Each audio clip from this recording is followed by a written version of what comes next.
इतिहास का एक ऐसा वक्त जब मराठा साम्राज्य अपने चरम पर था। उत्तर में पेशवा बाजीराव की कमान में मराठा घुड़सवार फौजें मुगल सत्ता को चुनौती देने के लिए दिल्ली के दरवाजों तक पहुंच चुकी थी। ठीक उसी समय हजारों कोस दूर दक्कन में हिंदुस्तान के पश्चिमी तट पर मराठा सेनाएं एक और विदेशी ताकत को हिंदुस्तान से खदेड़ने की तैयारी कर रही थी। इस जंग का नेतृत्व कर रहे थे बाजीराव के छोटे भाई चिमाजी अप्पा, जिनके निशाने पर थे पुर्तगाली, जो पिछले 200 सालों से हिंदुस्तान के समुद्र के मालिक बने बैठे थे। गुजरात से लेकर गोवा तक हर बंदरगाह, हर व्यापार उनके कब्जे में था और अब चिमाजी अप्पा उनकी इस शक्ति को जड़ से खत्म करने वाले थे। लेकिन वसई कोई साधारण किला नहीं था। उसे जीतने के लिए सिर्फ ताकत नहीं बल्कि दिमाग चाहिए था, क्योंकि यह किला 3 तरफ समुद्र से घिरा हुआ था और सिर्फ उत्तर की तरफ से एक संकरा रास्ता किले तक आता था। इसके चारों ओर ठाणे, बांद्रा, वर्सोवा और तारापुर जैसे किले थे, जो वसई की सुरक्षा को एक मजबूत घेरे की तरह करते थे। 24 मार्च 1737 हिंदू नववर्ष का दिन। महाराष्ट्र के कल्याण में गोंदल पर्व का आयोजन किया गया।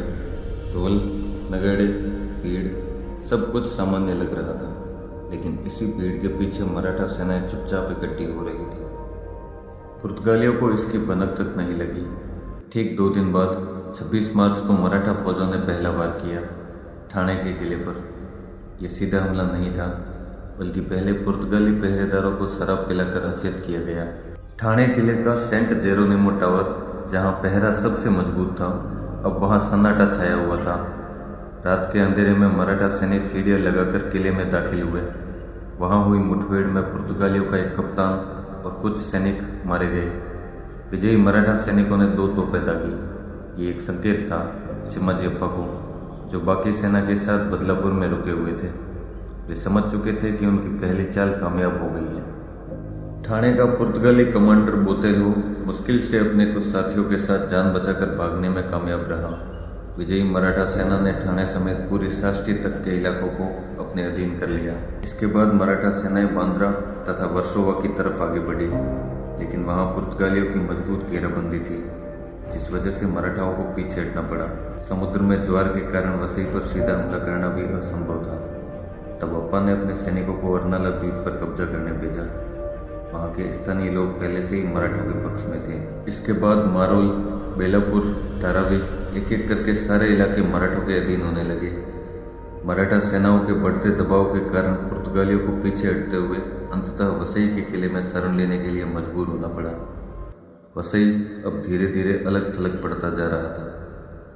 30 मई 1737 मराठों ने वसई पर पहला सीधा बड़ा हमला किया, लेकिन वे असफल रहे।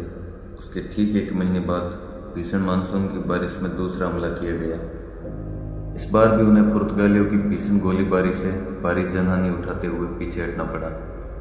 फिर 4 सितंबर 1737 को मराठों ने तीसरा बड़ा हमला किया, बाजी भीमराव की कमान में, करीब 10,000 मराठा सैनिकों के साथ। लेकिन इस बार भी पुर्तगालियों की गोलाबारी के कारण 2000 मराठों को अपनी जान गंवानी पड़ी।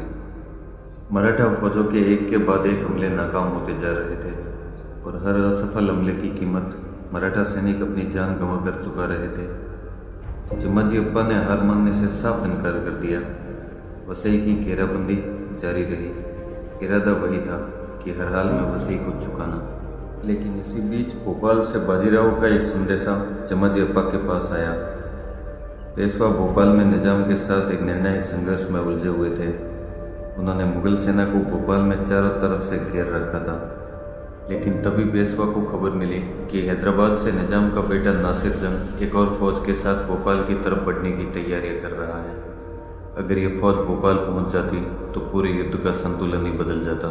तो पेशवा बाजीराव ने तुरंत अपने भाई चिमाजी अप्पा को संदेशा भेजा कि हैदराबाद से निकली इस सेना को ताप्ती नदी पार न करने दिया जाए। मराठा साम्राज्य उस समय 2 विदेशी शक्तियों से एक साथ युद्ध में उलझा हुआ था। हर मोर्चा उतना ही महत्वपूर्ण था। तो चिमाजी अप्पा को वसई की घेराबंदी कुछ समय के लिए ही सही छोड़कर दक्कन की ओर बढ़ना पड़ा। लेकिन उनका लक्ष्य नहीं बदला था।